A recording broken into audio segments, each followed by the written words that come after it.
This is student. EI, they study for 33 minutes a day, get 8 hours of sleep, maintain a social life, and consistently score in the top 5% of their class.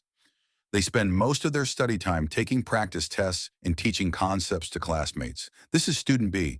They study for 4 hours every day, sacrifice sleep, rarely see friends, and still struggle to maintain a B average. They fill notebooks with highlighted text and spend hours rereading chapters. What's the difference between them? It's not intelligence, it's not dedication, it's not even luck. It's how they study, not how long they study. But before we start, I want you to take a second and rate your study method from 1 to 10. Got your number cool by the end of this video. We'll see if you still think it deserves that score. Plus, I'm going to share the exact study plan that helped me go from getting B's and C's to straight A's. The night that changed everything. I remember sitting in my dorm room, especially during my junior year. Empty coffee cups everywhere. Notebooks scattered across my desk. It was 3 a.m. and I'd been studying nonstop for 12 hours straight for my psychology exam. I was doing everything right. Highlighting key points, rereading chapters, writing detailed notes that looked aesthetically perfect. But deep down, something felt off.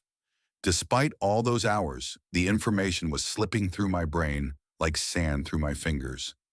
That night changed everything for me, not because I aced the test, but because I failed miserably. It forced me to face a hard truth. I had no clue how to study effectively. The productivity illusion, think about it. We've all fallen into this trap, drenching our textbooks in highlight or ink until they look like abstract art, rereading the same paragraph 200 times, hoping it'll finally stick, or writing pages of notes only to never look at them again. Just like those saved Instagram reels we never revisit.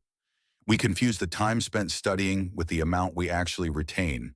You know, you're in this trap when you spend more time picking the perfect highlighter color than actually understanding the material, or when you create the perfect study playlist, only to realize you spent more time curating it than studying.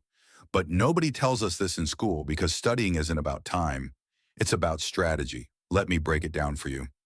There's something called the consumption trap, the belief that the more information you consume, reading more pages, watching more videos, cramming more hours, the more you learn. Schools reinforce this myth when teachers say things like, study for 3 hours or review the entire chapter.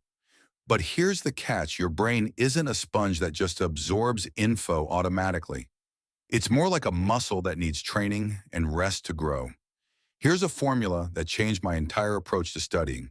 Real learning equals amount of information times retention rate. Imagine two students, one studies for 5 hours but retains only 10% of the material. The other studies for just 1 hour but retains 50%. Both end up with the same amount of retained information, but the first student wasted 4 extra hours. If you study for 5 hours and only retain 10%, you actually only benefited from 30 minutes of studying, but if you study for just 1 hour with a strategy that helps you retain 50%, you save time and energy. Now, what if I told you that studying less could actually improve your grades? Sounds crazy, right? Especially when every YouTube video out there is screaming, study harder. Why are you so weak? Get up and study now. Yeah, no, shut up. The power of active learning when I started studying less. My grades actually got better. Here's how: before I would spend hours rereading textbooks, highlighting everything, and rewriting notes only to forget most of it.